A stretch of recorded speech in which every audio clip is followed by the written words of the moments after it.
नमस्कार साथियों, स्वागत है आप सभी का। दोस्तों, आप लोगों में से कुछ लोगों ने डिमांड करी थी कि सर प्राइमरी में सैलरी का क्या सिस्टम है, कितनी सैलरी मिलती है, किस हिसाब से मिलती है। तो मैं उत्तराखंड प्राथमिक शिक्षक में जो शुरुआती सैलरी होती है उसके बारे में बात करूँगा और आपको समझा दूंगा कि किस तरह से सैलरी बनती है। और ये जानना आपके लिए बहुत ज़रूरी है। ये इसलिए ज़रूरी है क्योंकि जब भी आप नौकरी पे लगते हैं तो आपको अपनी सैलरी का पता होना चाहिए कि हमें कितनी मिलती है, कितना कटता है, कहीं सैलरी कम तो नहीं मिल रही या कहीं ज़्यादा तो नहीं मिल रही। क्योंकि सैलरी कम मिलने में भी गलत है और ज़्यादा मिलने में गलत है। देखो, ज़्यादा अगर सैलरी अगर आपको मिल रही होगी तो शुरुआत में तो आपको कितने ज़्यादा मिलेंगे, 1000, 500, 1500 मिलेंगे महीने के। पर अगर 4-5 साल तक वो लगातार मिलते रहेंगे तो कितने इकट्ठे हो जाएंगे।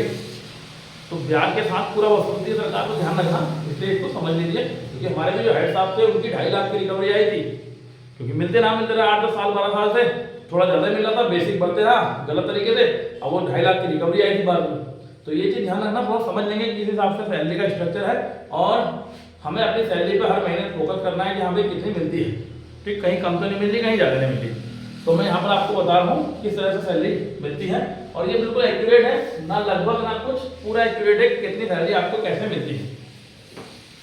तो सबसे पहले देखो, बेसिक जो हमारा प्राइमरी में स्टार्ट है, मैंने यहाँ पर लिखा है अर्निंग, बेसिक सैलरी, डीए महंगाई भत्ता होता है, एचआरए हिल अलाउंस मिलता है हमारे यहाँ। उत्तराखंड एक क्या कहते हैं पहाड़ी राज्य है तो हिल अलाउंस मिलता है।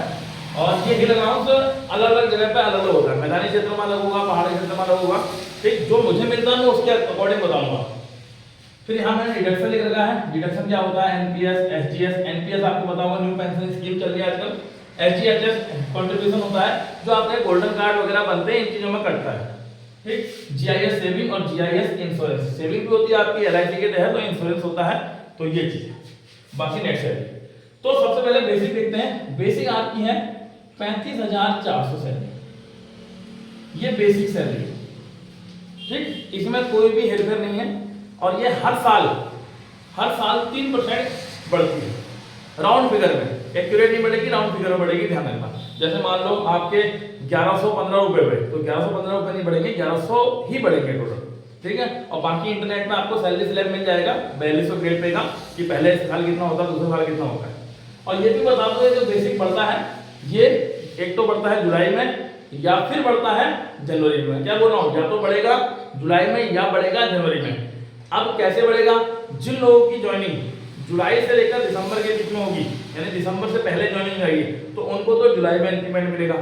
और जिनकी दिसंबर के बाद नहीं, जनवरी फरवरी होती है, जैसे काउंसलिंग बाद में बढ़ जाती है, तो उनको अगले साल जनवरी में इंक्रीमेंट मिलेगा। ये ध्यान रखना है आपको। ठीक, तो बेसिक 400।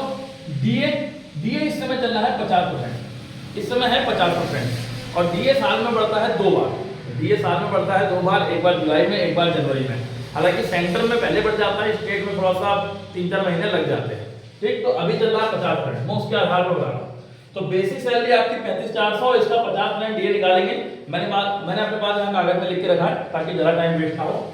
तो इसका 50% जो डीए होता है 17,700 होता है, 17,700 ये आपका डीए हो गया। उसके बाद एचआरए ये फिक्स है 2850। और हिल अलाउंस जो हमें मिलता है 420 रुपया। कुछ क्षेत्रों में ये शायद 1000-1200 तक भी है, तो वो अलग देख लेंगे। जहां मान लो कहीं अगर 1000 रुपए है तो 600 रुपए प्लस हो जाएगा इसमें, जो भी सैलरी होगी आपकी। 1200 है तो 800 प्लस हो जाएगा। तो बात की बात है, फिलहाल जो मेरे को मिलता है, जितनी मुझे जानकारी मैं वो बता रहा हूँ, क्योंकि मैंने पता भी नहीं किया कि किस को कितना मिलता है और ना मुझे इसमें कोई इंटरेस्ट होता है। तो आप भी इंटरेस्ट ज्यादा ना रखिए, जो मिलेगा मिलेगा। अब ये टोटल अगर हम जोड़ते हैं तो ये आपकी जो सैलरी आती है 56,370 रुपए आपकी ये सैलरी हो जाती है। ठीक है, ये टोटल सैलरी। अब यहाँ डिडक्शन आता है।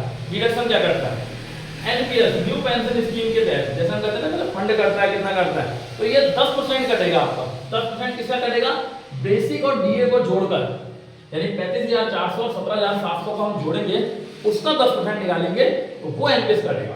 तो वो आपका निकलेगा, यहाँ पर मैंने निकाल रखा है 5,310 रुपए। ये तो आपके एनपीएस के कट गए।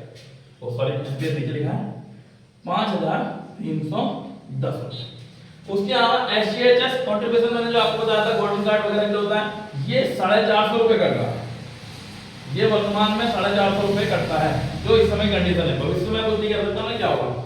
और जीआईएस सेविंग और जीआईएस इंश्योरेंस के तहत पहले ये मिलाकर 200 रुपए करता था, परंतु अब ये थोड़ा बढ़ा दिया गया है, नया नियम आ गया है 350 और 350 यानी टोटल 700 रुपए ये कट रहा है। 500 रुपए की सीधा नुकसान हो गया। ये अभी कुछ टाइम पहले ये दोनों मिला के 200 रुपए था, ठीक। तो टोटल हमारा कितना कट रहा है? टोटल कट रहा है 6460 रुपया कट रहा है, जिसमें से कि एनपीएस आपका सेविंग हो रही है, वो बाद में आपको मिलता है बताइए, और बाकी ये इंश्योरेंस वगैरह का है।